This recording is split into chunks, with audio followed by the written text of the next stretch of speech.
Assalamualaikum ya guys. Sebelum membahas tentang mata ketiga atau mata akna, jangan lupa untuk selalu klik subscribe terlebih dahulu. Pencet tombol loncengnya supaya mendapatkan pemberitahuan konten-konten terbaru dari saya ya guys. Oke, kita langsung aja mulai bahasan tentang mata ketiga atau mata akna berdasarkan keilmuan, pengalaman, dan penglihatan saya. Mata ketiga atau mata akna. Mata ketiga atau mata akna adalah mata untuk melihat gaib dalam visual yang nyata. Terletak di tengah dahi, di atas kedua alis di tengahnya, dengan posisi mata terbalik, tegak, terbuka. Ada satu bola mata secara samar tak terlihat di tengahnya dahi. Fungsi mata ketiga adalah: 1. Bisa memiliki kecerdasan spiritual yang melahirkan kepekaan tinggi untuk merasakan vibrasi kegaiban. Kedua, mampu mengakses dan menerjemahkan petunjuk dari Sang Maha Pencipta, biasanya dengan beberapa tanda, bisa melalui mimpi, bisa melalui disampaikan oleh malaikat, dan bentuk-bentuk tanda lainnya. Yang ketiga, akan membuat kita semakin lebih percaya pada hal-hal gaib, sehingga manusia bisa menyadari derajatnya berbeda dengan binatang, lebih tinggi ya guys. Yang keempat, tersimpan kebijaksanaan, sehingga bisa memilih dimensi mana yang perlu dilihat dan mana yang tidak perlu dilihat. Misal suatu saat Anda di tengah kuburan mendengarkan rintian dan keluhan para arwah yang disiksa di alam gaib, itu karena Anda berkeinginan untuk mendengarkan suara-suara dari mereka. Namun bila kita tidak ingin mendengarkan suara mengerikan, maka suara itu pun tidak akan terdengar. Inilah yang disebut kebijaksanaan mata ketiga, sehingga mata bisa secara otomatis bisa memilih terbuka atau tertutup dengan sendirinya. Yang kelima, bila dirasa suatu fenomena itu bermanfaat untuk perkembangan rohani, mata ketiga akan terbuka. Sebaliknya, bila fenomena itu dirasakan membahayakan untuk rohani, mata ketiga akan tertutup dengan sendirinya. Yang keenam, bisa melihat makhluk gaib, melihat benda-benda gaib, melihat dimensi-dimensi yang lebih tinggi, bisa melihat aura seseorang, bisa melihat organ-organ tubuh seseorang, bisa melihat vision masa lampau, masa sekarang, dan masa depan, bisa untuk membantu healing atau pengobatan dari santet atau hal-hal lainnya yang memang dibutuhkan untuk dilihat dengan mata ketiga, dan macam-macam fungsi lainnya. Bagian-bagian dari mata ketiga. 1. Mata ketiga itu letaknya di tengah-tengah dahi. Pada kondisi tertutup secara waskita, mata ketiga tidak akan kelihatan sama sekali.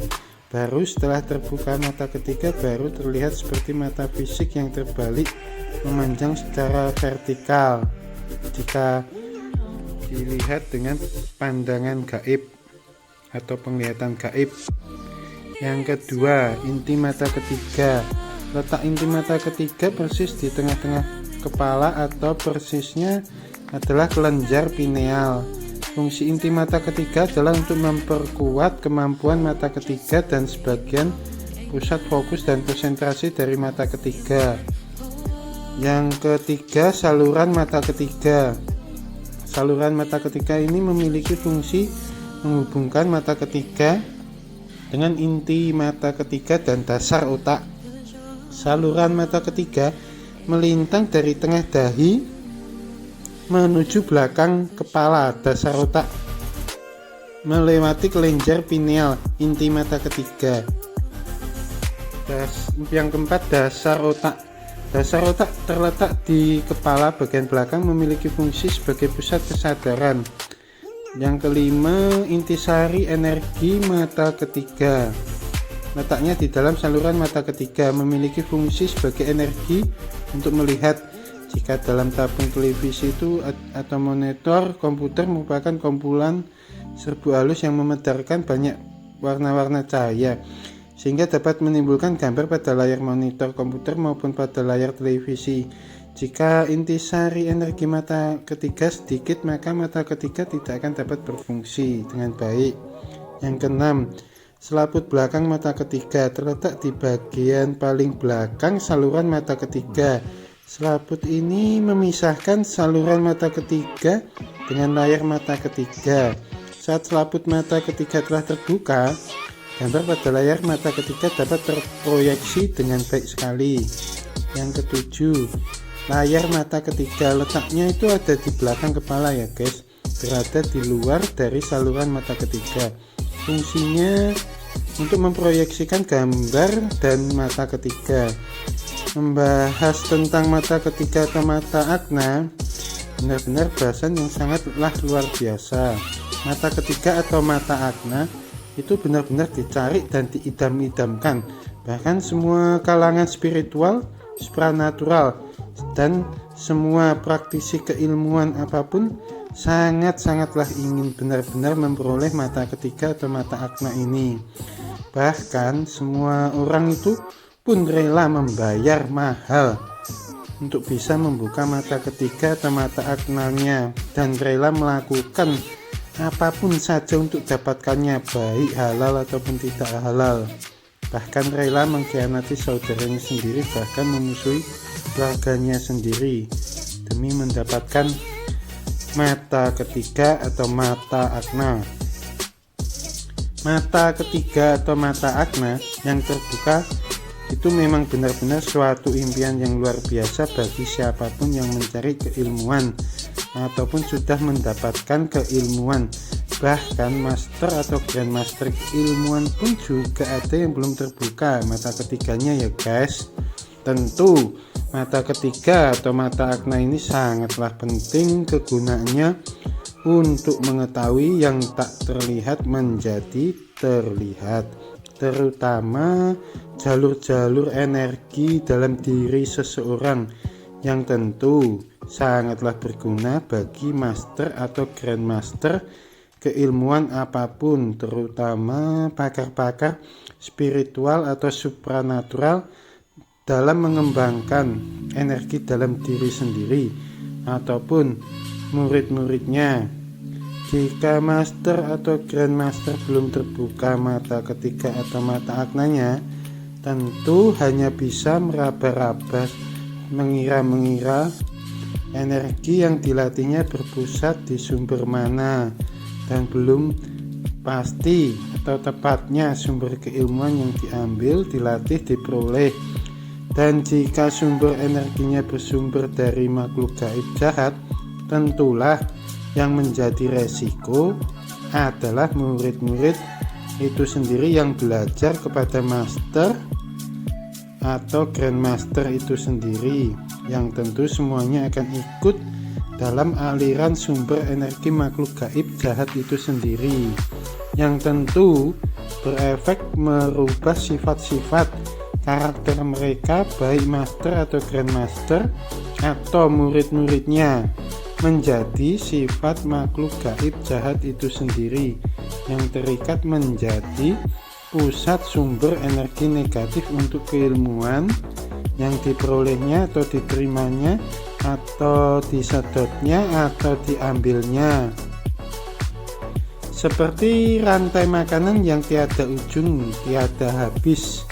Setelah menerima murid jadi master, lalu mencari murid lagi, dan semakin banyak yang ikut terikat dalam pusat sumber energi negatif yang dimiliki makhluk gaib jahat. Yang semakin tinggi ilmu seseorang, akan semakin lebih tinggi ilmunya untuk menyusup atau menyamar atau mempengaruhi, bahkan ikut jahat seperti makhluk gaib jahat itu sendiri. Oleh karena itu ya guys, carilah guru yang benar-benar mengerti dan terbuka mata ketiganya atau mata aknanya. Dan ingatlah, Jangan sembarang atau ngasal atau gampang nih untuk mengucap atau mengetik on atau selaras atau ikut dan kata-kata lain sebagainya, yang intinya bergabung menerima energi keilmuan dalam bentuk wujud apapun yang diberikan siapapun. Jika tidak mengetahui dengan pasti sumber pusat aslinya itu energi positif atau energi negatif, karena jika sudah terambil akan terikat selamanya, maka ikatan itu tidak mudah untuk dilepaskan kembali. Jadi berhati-hatilah bermain dalam ranah energi apapun untuk kedepannya, tidak menjadikan bumerang bagi diri sendiri. Mata ketiga dayang dengan model dibantu kodam atau perewangan makhluk gaib jahat. Tentunya banyak sekali kelemahan-kelemahan yang menggunakan bantuan entitas makhluk gaib jahat, yang tentunya semua juga tidak ada yang gratis bagi makhluk gaib jahat seperti mereka yang dimanfaatkan oleh manusia. Biasanya kemampuan mata ketiga dengan medium perewangan hanya bisa melihat makhluk gaib sebatas kekuatan yang selevel atau di bawah dengan perewangan makhluk gaib jahat yang membantu manusia yang menggunakannya. Kalau melihat makhluk gaib yang di atas levelnya tidak akan bisa terlihat. Sebuah anugerah mata ketiga atau mata akna yang terbuka dalam diri seseorang akan selalu menjadikan cahaya di dalam cahayanya sendiri dan akan selalu memiliki segala kebijaksanaan yang menjadikan tanggung jawab yang sangatlah besar dalam diri untuk menggunakannya di jalan kebaikan. Pikiran menjadi tumpul dengan melihat bentuk-bentuk dari pikiran kita sendiri, bentuk-bentuk segala perasaan yang membelenggu diri kita, membelenggu kuat pikiran kita sendiri. Semakin terbelenggu, semakin banyak sekali sekat-sekat yang terwujud berbentuk tersusun rapi di dalam pikiran kita sendiri dan mengunci semua kendali diri kita yang murni, yang berasal dari kekosongan pada mulanya, dan kesemuanya ada di dalam kepala kita sendiri, membuat kita semakin hilang arah, semakin hilang tujuan, bahkan hidup pun terasa hampa. Sekat-sekat dalam pikiran itulah membatasi diri kita terhubung dengan Sang Maha Pencipta di dalam pikiran, di dalam lubuk hati kita. Sekat itulah menimbulkan suatu bentuk kebodohan dan bentuk keakuan, bahkan bentuk-bentuk nafsu-nafsu yang buruk dalam hidup kita. Untuk membuka sekat itu, haruslah tahu terlebih dahulu, mengetahui diri kita sendiri dan tahu di mana pikiran itu berasal. Pikiran letaknya ada di ujung hati, di mana sesungguhnya pikiran itu merupakan gerbang pembuka diri, menghantarkan perasaan kita menuju terarah tepat di lubuk hati yang paling terdalam. Kembali ke jati diri itu yang utama, kembali ke kosongan di mana bermula, di mana semuanya berawal. Ada awal, ada akhir. Harus tahu sejatinya diri, sejatinya hidup, sejatinya manusia dicipta semuanya. Diperlukan itu semuanya untuk membuka semua sekat-sekat yang tersusun rapi, menutup diri kita, menjadikan hijab dalam diri ini sejak kecil hingga kita beranjak dewasa dan tua nantinya. Lepaskan sekat, lepaskan sekat, lepaskan sekat. Menjadi baik, menjadi benar, itu yang terutama. Terpatri dalam laku hidup manusia, berperilaku adab budi, akhlak yang mulia, untuk bisa kembali ke hadiratnya Sang Maha Pencipta Allah, ketika saatnya tiba nantinya, seperti pada permulaan ketika awal kita diciptanya. Itulah gunanya dengan tajamnya pikiran terletak di hati nurani, membuat diri kita selalu terhubung dengan Sang Maha Pencipta Allah. Kembali lagi ke isi adalah kosong dan kosong adalah isi. Ketika hijab itu terbuka, semua sekat lenyap, maka segala yang gaib menjadi nyata. Semakin tajam rasamu, semakin baik adab budi dan akhlakmu, maka akan semakin sensitif engkau menangkap semua gelombang-gelombang di sekitarnya. Ingatlah, sebuah ilmu apapun yang baik yang diperoleh tentu tidak akan pernah menghancurkan, menyakiti kebahagiaan orang-orang terdekat atau siapapun, dan tidak akan pernah menghancurkan hati mereka dengan menyakitinya. Salam mata ketiga. Demikianlah ya guys penjelasan semuanya tentang mata ketiga. Moga bermanfaat buat semuanya yang dalam masa mencari keilmuan dan siapapun juga.